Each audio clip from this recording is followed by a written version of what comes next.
Bonsoir mes amis. Après cette période déprimante des deux Françoises, je suis resté un bon moment, le moral pas très brillant, ne faisant même pas de nouvelles rencontres et me trouvant seul.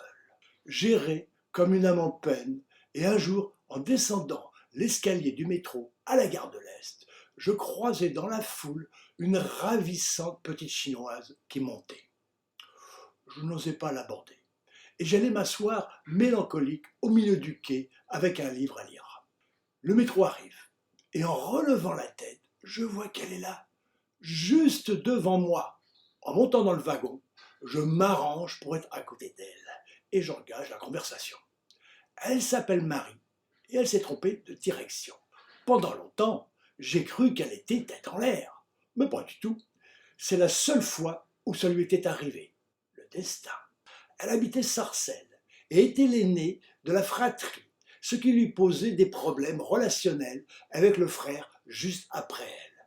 Son père était mort depuis longtemps et c'est elle, en tant qu'aînée, qui était le chef de famille d'après les traditions chinoises. Mais elle paraissait si jeune qu'elle avait du mal à se faire accepter. Et une fille en plus. Il fallut un mois pour que le petit chameau accepte de coucher avec moi. Mais après, nous avons passé de nombreux moments très agréables. On passait des week-ends sans sortir, à faire la fête tous les deux. Je suis retombé amoureux. Elle était adorable et coquine, ma très jolie Marie aux 1000 visages que j'avais pris en photo. Elle était ma petite fée sauvage. Quand on n'était pas maquillé et qu'on se promenait dans la rue, les gens me regardaient d'une curieuse façon, tant elle paraissait enfantine. Un jour, on entre dans une mercerie tenue par une vieille dame qui se met à lui parler comme à un petit enfant, lui demandant comment ça allait à l'école. Marie joua le jeu un moment. Mais quand elle demanda à la dame si elle avait des porte-jartelles, il fallait voir la tête qu'elle fit. En 1980, on est parti 5 semaines en vacances dans un combi Volkswagen aménagé en camping-car que j'avais acheté d'occasion à un copain. L'intérêt de ce véhicule était qu'il ne ressemblait pas à un camping-car, ce qui permettait qu'on le gare partout où ça nous plaisait. On a sillonné la Côte d'Azur. Elle s'amusait comme une petite folle et aimait choquer les gens.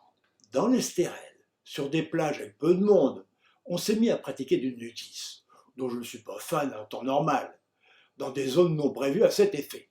Mais comme en plus elle s'était épilé le sexe, je passais pour un pédophile alors qu'elle avait 22 ou 23 ans. Elle était assez peureuse, en particulier quand on stationnait près d'un cimetière. Mais les vacances se sont bien passées sans problème et on est rentré. Au fond de moi, je savais que ça ne pouvait être qu'une récréation. Elle n'était pas sociable et n'aimait pas sortir, comme beaucoup des Asiatiques que j'ai rencontrés. Ce qui était un handicap quand on a besoin de se faire connaître. En plus, la création artistique ne l'intéressait pas du tout.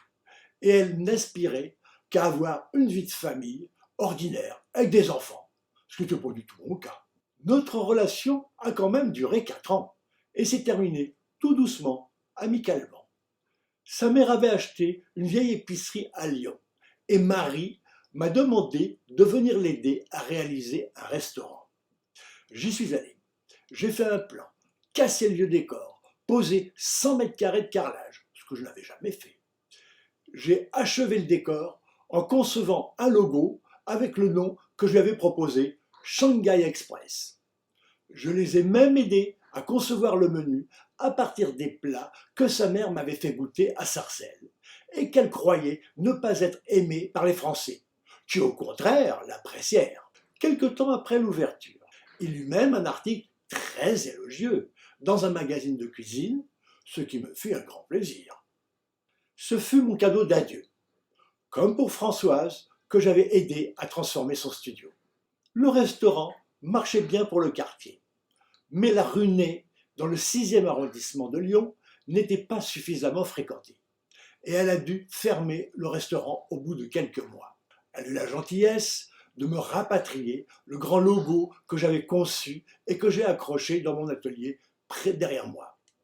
nous avions passé des moments délicieux sans jamais de contrariété.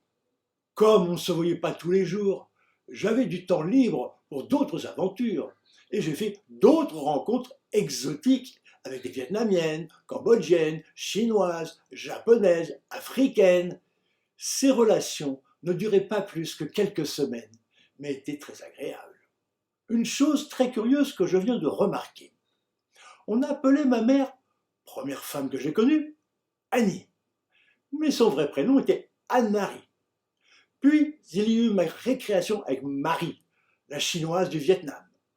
Et la dernière femme avec qui j'ai eu des relations sexuelles était une Vietnamienne qui s'appelait Marie-Anne, que j'avais connue longtemps auparavant et qui était venue me retrouver après des années. La première phrase qu'elle me dit quand j'ai ouvert ma porte, « Oh, t'es vieux !» Ce qui résume ma vie à Anne-Marie, Marie, Marie-Anne. Quand on se rappelle que la mère de Jésus s'appelait Marie et sa tante Anne, on peut y voir encore la marque du destin. Sur le plan artistique, j'aspirais toujours à une certaine notoriété indispensable pour pouvoir vendre mes tableaux et à des prix satisfaisants. En 1980, je fus invité à une émission de télévision le midi pour être interviewé par Philippe Bouvard, qui fut charmant malgré sa réputation de vacherie. J'exposais aussi dans une galerie au Havre. Mais surtout, une de mes représentantes me présenta à Guy-Louis Duboucheron, qui possédait un hôtel rue des Beaux-Arts. Il était une locomotive du tout Paris et habitait un grand appartement place Vendôme. Il allait ouvrir un restaurant chic à 2 pas des Champs-Élysées. Et on se mit d'accord pour organiser, à l'occasion du lancement, une présentation de mes tableaux électroniques, animés en musique, dans tout le restaurant. La soirée fut un grand succès, avec de nombreuses célébrités, venues beaucoup plus pour se faire voir que de regarder mes œuvres. Entre autres, il y avait Léon Zitrone, Topalov, Tino Rossi et bien d'autres. Il y avait un brillant marchand d'art qui disait qu'il ne vendait rien à moins d'1 million de francs, très grosse somme à l'époque, et qui était propriétaire d'une collection de 22 voitures plus luxueuses les unes que les autres. Mais s'il gagnait tellement d'argent, c'est parce qu'il était de mèche avec un faussaire de génie et que les tableaux qu'il vendait, surtout à des Américains nouveaux riches, étaient faux. Il s'appelait Fernand le Gros. Il était sorti de prison depuis peu, mais néanmoins faisait partie de ce tout Paris.